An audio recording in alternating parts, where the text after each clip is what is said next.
Hello, hello, hello. It looks like I'm live. Hi, everybody. How are you? It must be Wednesday. It must be 6 o'clock. You're with Dr. Wendy Walsh, and I want to talk about this pandemic and our mental health. Oh, I got a call coming in on Instagram. Just like leave that because then it pauses the video. Now I think I'm live again. Hi, tell me where you're at. As you're coming on board, first thing I'd love everybody to do is tell me where you are. It always makes me feel connected with people when I know what part of the world they're in. So give me a wave, send a heart, let me know where you are. And the comments from StreamYard should flow in over here. StreamYard meaning from Facebook and Twitter and everywhere else. But I also have Instagram up here. So hello, everybody. Hi from San Diego. Hello, El Segundo. Meg from El Segundo. Hi, Santa Barbara. Beautiful. Oh, you took my class this spring. Oh, thank you for saying nice things. Now that I'm not your teacher, I guess it's not creepy. So anyway, can you believe I'm getting ready to teach online? I've been spending the summer planning all my courses for online only with Zooms and Zoom breakout sessions and breaks for students, etc. Hello, Linda from Pasadena. Hi, Kareem from Sydney, Australia. Lovely. Do you see me on 9 Network? Hi, Brian. How are you? You're in Virginia, aren't you? Ontario, Canada. You know I'm a Canuck, right? My brother's in Ottawa. I grew up there. So good to see everybody. I want to talk specifically about why, I can't believe I'm saying this, it's actually a good idea to be a pessimist during a pandemic. And there was an email, first of all, this idea was reconfirmed with me today because I was on a Zoom call with a woman who is involved in lots of tech startups. And there are a lot of young employees at her companies. And she was saying that since everybody's sort of waiting to get out and be free again after pandemic, they're not actually making their, say, weekly meetings, Zoom meetings. They're leaving it as an office meeting and only changing the location at the last minute because it looks like, oh, we're going to have to be on Zoom, right? Hi from Torrance. How are you? Hello, Clearwater, Florida. Nice to see you. South Lake Tahoe. Oh, Solange, I wish I was there. Yes, I'm reading YouTube Anonymous. I'm reading them all. They flow on through. As long as you say polite things, I'll be reading them. Anyway, she was saying that everyone keeps expecting this to be over soon. And so they live with this kind of hope. And I was reminded of this email that was sent by our big boss at iHeart. He always sends inspirational things to all the staff every week because he's like our general, right? He's running the troops out there. And he told a story about the highest ranking military officer in Vietnam who was a prisoner of war. And this guy's name was Admiral Jim Stockdale. And Admiral Jim Stockdale was kept in captivity for 8 years, was tortured more than 20 times, and also had to manage his men and maybe women who were there at that time. And so he developed all these unique ways for them to communicate. Hello, Renee from DC. He developed ways to be able to endure certain amounts of torture, give up little bits of information, then more torture. The end of the story is all good. He ends up getting out, going to Stanford, having a great life, wife, kids, everything wonderful, right? So the point is, a reporter once asked him, who did the worst? Who didn't get out so mentally well? And his answer was, oh, that's easy. The optimists. I'm like, the optimists? And as I read further, he said, yeah, you see, the optimists are the ones who said, hey, we're going to get out by Christmas. And then they'd be disappointed. Hey, we're going to get out by Easter. And then they'd be disappointed again. He said that in the end, the optimists died of a broken heart. So I want us all to try to be pessimists a little bit, to imagine that when we wake up every day, this is the new normal for a really long time. And we have to find our joy, our happiness, and our meaning in this space. If anything else happens, like we get out of quarantine, like we get a vaccine, like we're all back running to sports events and concerts and being with lots of people, then we can do the touchdown cheer. And we can get really excited about that fact. But in the meantime, we need to think about this new normal. And we need to find ways to think like a pessimist. And a pessimist says, okay, these are the 4 walls.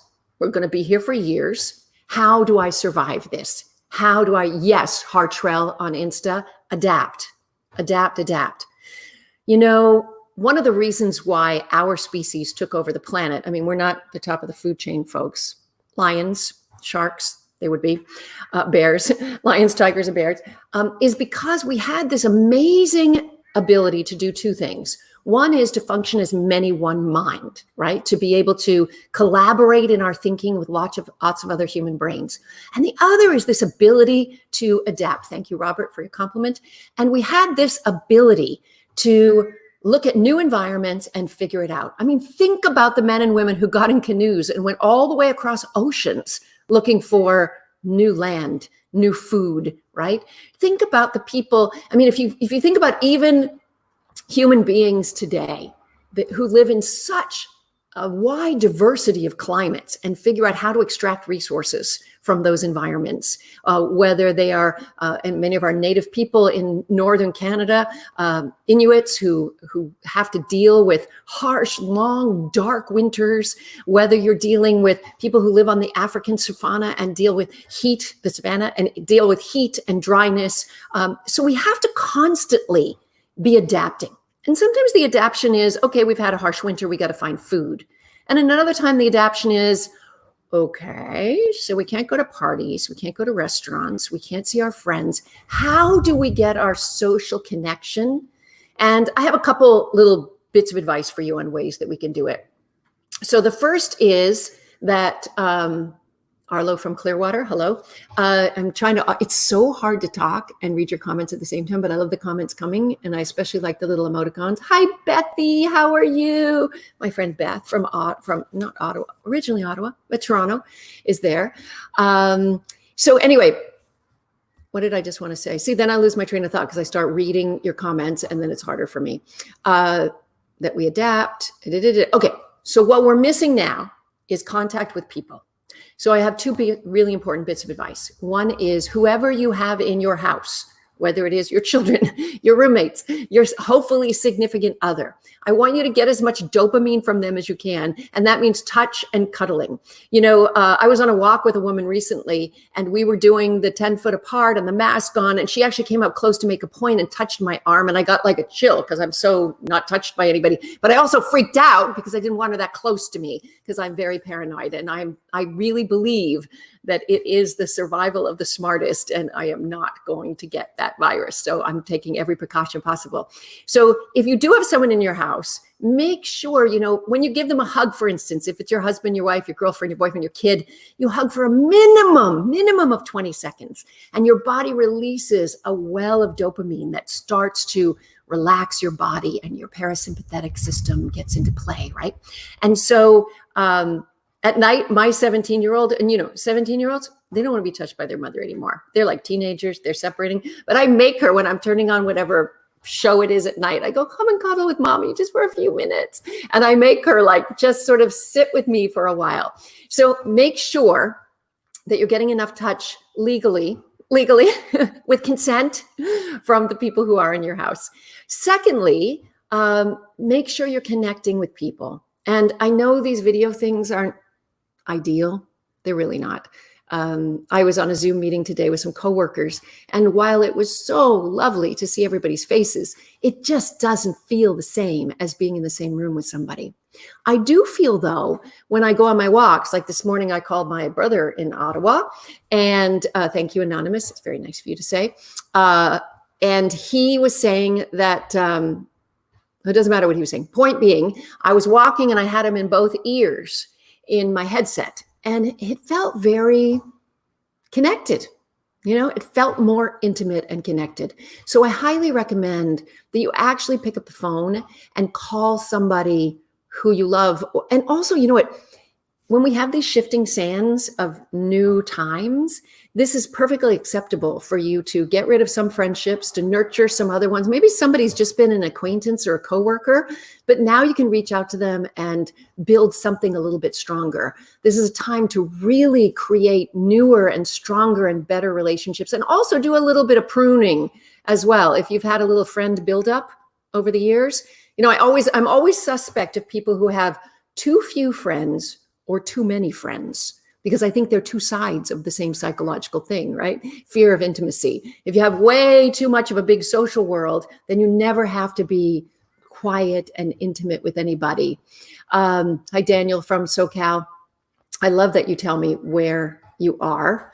And yes, oxytocin, the feel-good cuddle hormone, is another thing that comes from hugging. And dark chocolate is one of them that can make you feel good. Hey, by the way, so I don't know if you know, if you've been following me for a while, you probably know, or if you listen to my radio show. So I have been keto for like 4 years. And because I have a problem, a genetic problem with my insulin receptor. And so I have a high triglyceride level, blah, blah, blah, blah, blah. And so my cardiologist put me on low carb, high fat diet, which is so bizarre because I always thought that fat made cholesterol. Now we know it's sugar and carbohydrate. So during quarantine, of course, I haven't been that good with my diet, shall we say. It's been a little rough. I usually cook all food from scratch. So it's real natural food that I eat. And I've been finding myself being lazy and heating up frozen food and all that kind of stuff, ordering in bad food because I got a teenager in the house and she's like, can we just have a burger and whatever? So my blood work just came back though, and it's better than ever. How is that possible? What have I been doing right?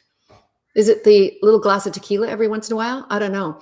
But I have cut out the wine. I think the wine really, that's a cup of sugar, folks. It really is. And it also makes you sleepy.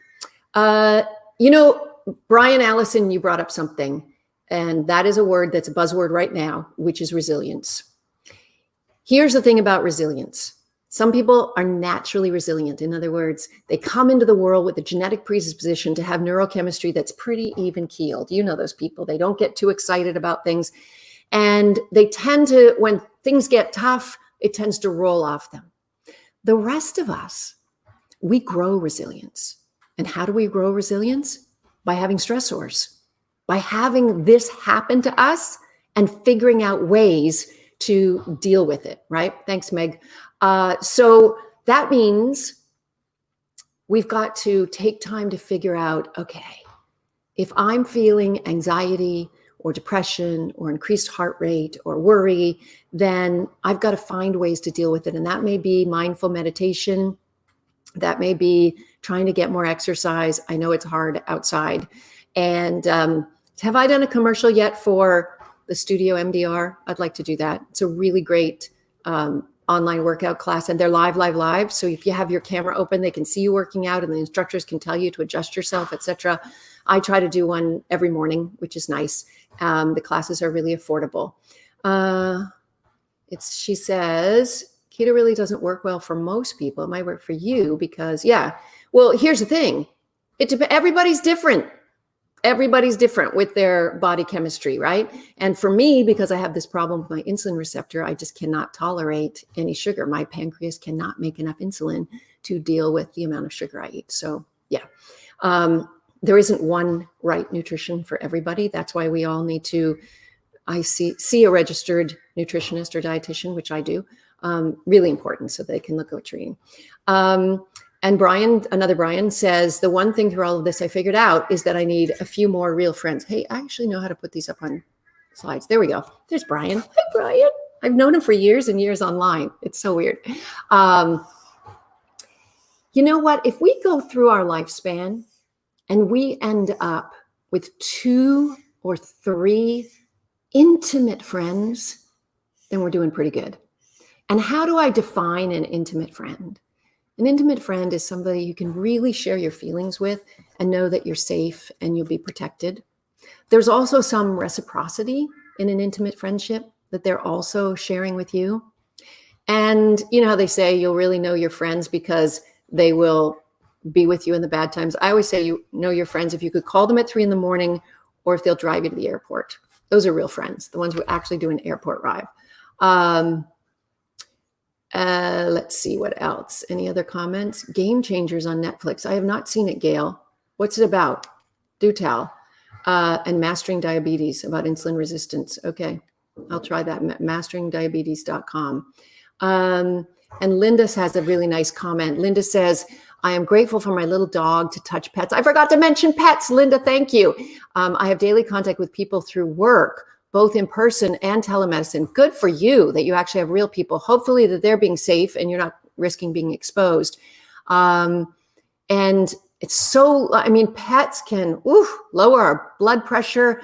I wish I could take on another living thing to care for, but I'm coming out the end of 15 years of single motherhood. So I'm tired of caring for people. So I know so much what pets need. And although they could give a lot back to me, I'll stick to babysitting my friends' pets. What else?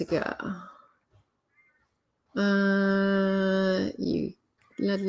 screening through the comments here so much. Tony Noakes is good, Corn Metallica, not to worry. And remember, don't fill up the stream with too many comments because then I don't get a chance to read everybody else's. What do we got up there on Instagram? Any questions anybody had? And also, how you doing? Like during this time? Some of you are lucky enough, like Linda, to be going to workplaces and seeing people. But how's everyone else doing? What is it feeling like?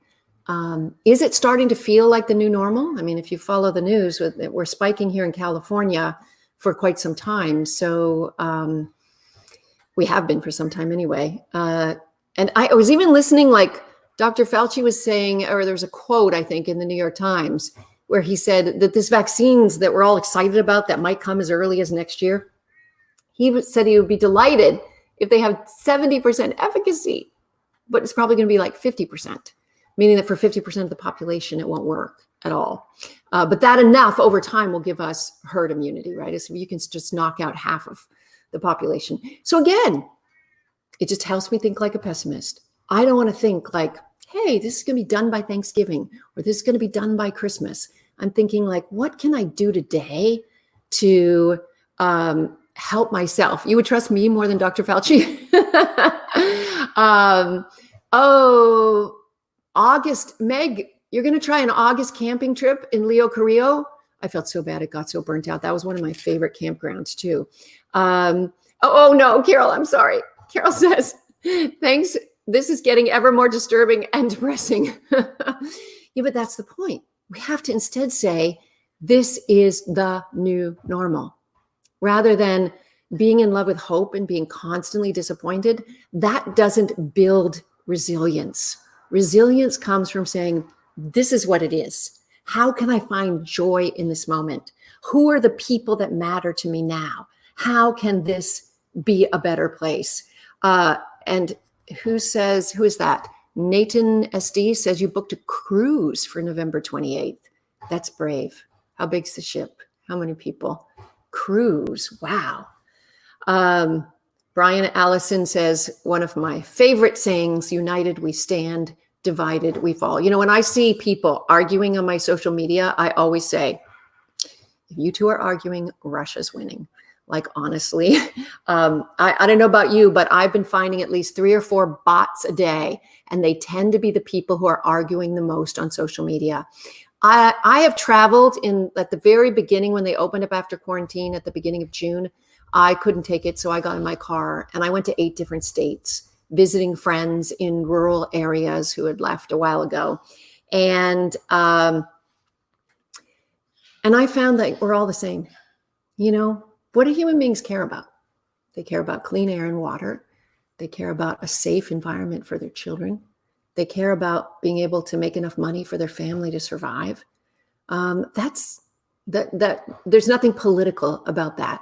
That's just about human beings. And I also find that human beings are naturally compassionate. We evolved because we're so cooperative and we care about each other so much. And so I went to places where people wave and say hello and are helpful. And where's this Brian say he's going? It's the same for me. I go to work every day and I'm burnt out from not doing anything but work. Oh yeah, that is hard. Going to the Outer Banks. I love the Outer Banks. I rented a house one year in Duck, and we went slightly in the off season, first week of September, and it was fabulous. That is a beautiful place. They have like, you probably know this, you're near there, herds of wild horses, literally, that are left over from like the ships with the explorers who brought them over. I don't know. That's so sweet, Anonymous. No way you're a mom. Not only am I a mom, I have a 22-year-old and a 17-year-old. And, he's going to Duck. Oh, good. Maybe, Brian, you'll stay in the house that we stayed in. Do you think children will have any behavioral issues not attending school in person in the fall? Okay, this is a really excellent question. I wish I could put the Instagram questions on the big screen, but I can't.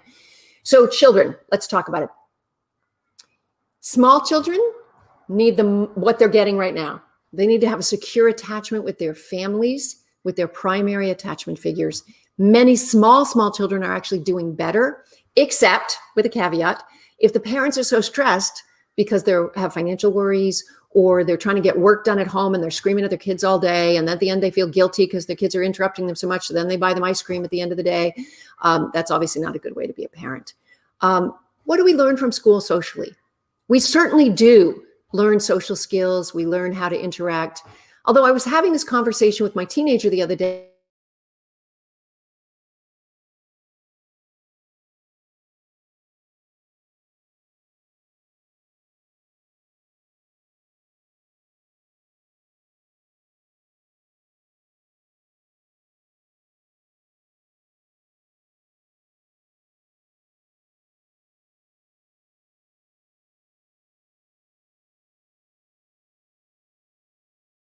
iHeartMedia, there, I'm back, came and gave me, and someone asked me what? There's another question here, I'm sorry. So anyway, going back to the kids for a minute. Some kids are going to suffer. What can parents do in between? Well, I want to remind you, kids are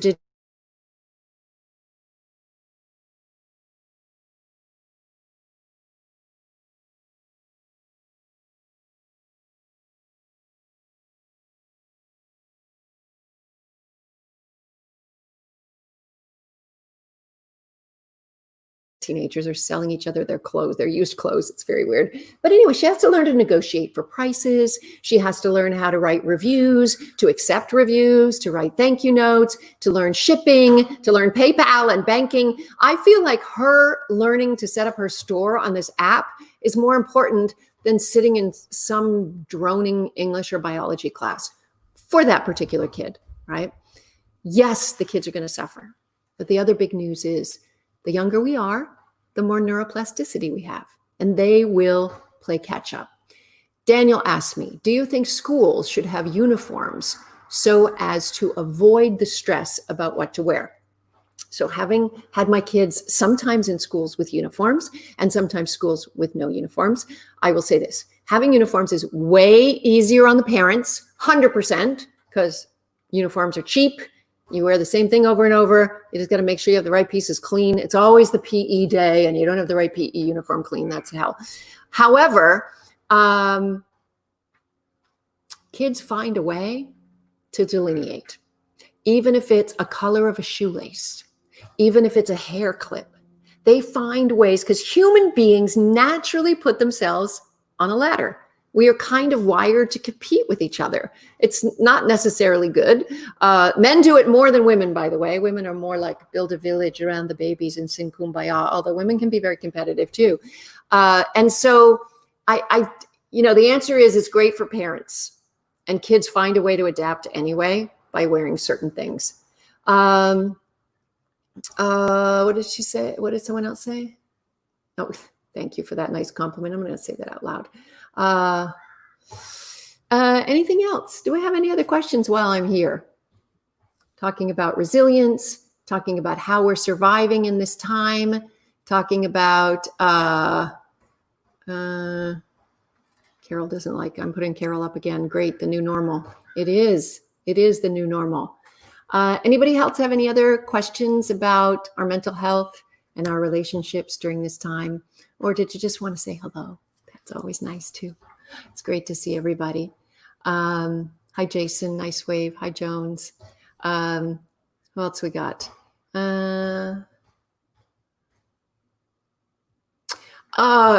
asked this interesting question, and I'm not familiar with it, but wait, sorry, it moved. There we go. Are you familiar with Scott Barry Kaufman's book, Transcend, where he revamps Maslow ideas that usually are described as a pyramid? Remember the famous Maslow pyramid, sorry. Never talked about a pyramid, to instead use the analogy of a sailboat. No, but I'd be really interested to send me a link to that, because I'd really like to read it, because I don't think the pyramid makes sense either, 100%. Hello from Vancouver, BC. Hi, Jane. How are you? Somebody's asking me, what about fake news? Well, we have entered. Hello, Julianne. How are you? Good to see you here. You know what? We have this year with my daughter, I reread 1984, George Orwell's book. And I really do feel that we are in that place again, that there's a lot of disinformation being put out there by all sides of the political spectrum and even the media who may have ulterior motives. So I think it's really incumbent on every individual to do as much research as you possibly can. And I think that we need to trust certain sources and not others. And you can look them up online. There are all kinds of charts to say which is too far left, which is too far right. I think that all of the media need to stop giving opinions and start giving facts. When I grew up in Canada, we had like the most boring CBC News, and they literally just state the facts. Even a few years ago, when I was in the UK doing media for something else, they don't allow you to do any opinion, even as a guest, unless they book a guest who has a balanced opposite opinion. So they let the people make their decision. And that's a good question. Akish, how do we learn social distancing without being consumed by fear that we're going to be, I assume fear that we're going to be infected? It's so hard. It's hard because we can't even see each other's smiles. This is one of the reasons why when I go out, I, talk loudly through my mask and I make my voice go a little higher. I go, good morning. I do, so that I sound like a friendly person. Hello from Montreal, Canada. Here, I'll put you up on that chart now too. Hi, Stacy's mom. How are you? So the answer is, how do we connect? It's hard. And I think auditorily is the best way right now. Having long phone calls with friends and family, turn the lights out, just have them in your ear and your earbuds and try to connect. But I know we need to see each other in some way. How can we emote to each other when we can't see our mouths? Exactly. I know, Bunny Cara, that's true. It makes me sad. But I do try to make my voice a little higher and a little louder. And oh no, Akish says that he or she, I'm sorry, I can't see your picture, has had a phobia of people in masks your whole life. Well, this is an opportunity, isn't it? What is that term when you, exposure. When you expose yourself to so much of something you're afraid of, you eventually get used to it. So maybe that's going to be what's going to happen. Just started listening to you on KFI. I like your show. That's MSKS6769. Thank you for saying that. That's very nice. Yeah, my show is every Sunday from 4 to 6. And I think, I can't 100% remember. I got to check my schedule, but I'm pretty sure this Sunday they're doing a news special instead again. And then I'll be back on every week after that because Steve Gregory of the KFI News Department has been producing some really great news specials on sort of the defunding of the police thought and what that means for the community and the police. So hi, Karen, how are you? Good to see you here. So any more questions? Oh, yes, you can. What do they say? Smize with your eyes.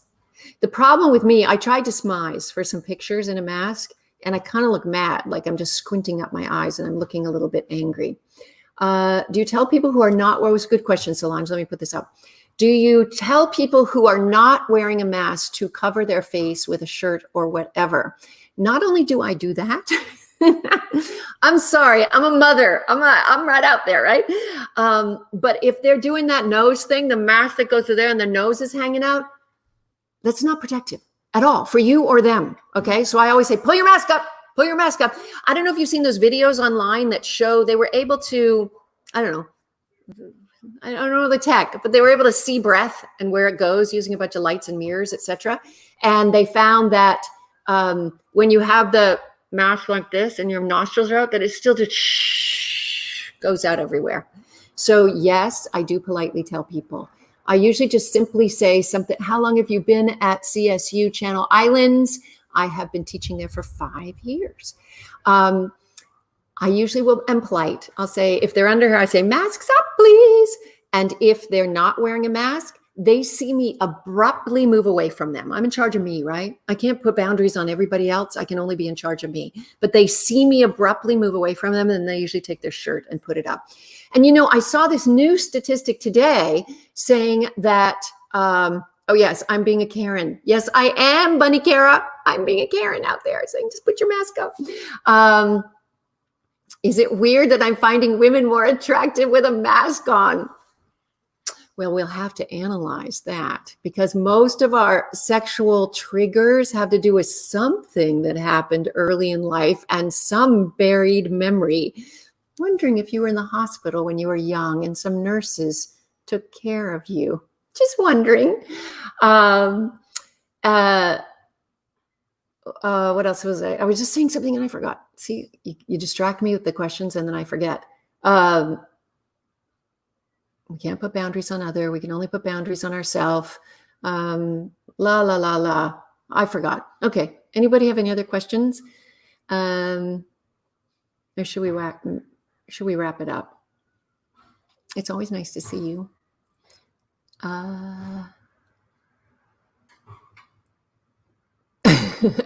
Was that, oh my God, about that something happened early in life? I don't know. We have a wide range of things that, trigger us sexually. So who knows what it could be, right? All right. I guess I'll say goodbye. I've been here half an hour. It's so nice to be with you. Every Wednesday at 6:00, I'm here sitting in my office saying hello to the world. And I'd appreciate if you would tell a few friends about me. I work in media. They care about those stupid numbers and how many. Oh, thank you for the loves and the hearts. That feels really nice. They do care about those numbers. So I have a little goal to come out of COVID with 10,000 followers on Instagram. So, hey, Instagram up there, the 24 people that are there right now, can you suggest me to 24 friends? That'd be really nice. Bye, Meg. Nice to see you. Later, MSKS. Good to see you all. Thank you so much. Oh, Julianne has a quick question. Let's see. Can you do it fast? Wait, she says she's got a question. Let's see if it comes up or if there's a delay on it. Oh, hi, Anna from Tijuana. Can we prepare for post-COVID trauma? Excellent question. Before I go, one more question. I think we are in the worst of it now. Some people are just kind of emotionally holding it together. And when we're finally released, you're right. That's when they're going to fall apart, right? Especially the moms and the parents of the world who are keeping it all together now. So we're going to have some post-COVID trauma, just like PTSD. And also in terms of these reported waves of pandemics that are going to keep coming in our future. Like, I haven't made you a pessimist enough now, right? And I think, we're going to be a little more cautious around flu season. We're going to be, the good news is men have finally learned to wash their hands. I'm going to stop and tell you one quick story about, do you know the restaurant True Food Kitchens? Do you know how they have his and hers bathrooms, but now they have the sinks outside shared. And I stood there one time, this is before pandemic, and I was washing my hands, and I pretended to keep washing my hands and keep washing my hands and keep washing my hands because I wanted to watch the men's walk out of the men's room and see who washed their hands or not. Plenty of them walked right past me, women watching and all. Many of them started to walk past me and then realized that a woman was watching, and they'd come back and wash their hands, which told me that the normal is they didn't. And then I noticed as soon as this, oh, thank you, Mr. Big John 1964. I will promote my podcast too. So my point is, through this, we at least know now that men are washing their hands, and they probably will for a long time. Yes, my podcast is Mating Matters. If you want to get caught up, you can and should. Producer Brooke Peterson is busy editing a few episodes that we've already done and she's busy also working the news department, so we're a little slower getting them out, but we do have a little clump of them coming soon. But catch up on some back ones if you haven't seen Mating Matters in a while. Thank you all. I'm going to say goodnight now. Good to see you. What should I do for dinner? I'm thinking tonight might be an order-in night. What do you think? Where? What's healthy? I mentioned True Food Kitchen. Maybe I'll order from there. All right. I love you all. I will see you next Wednesday at 6:00. Bye. I don't know how to end. Oh, end. That word. End.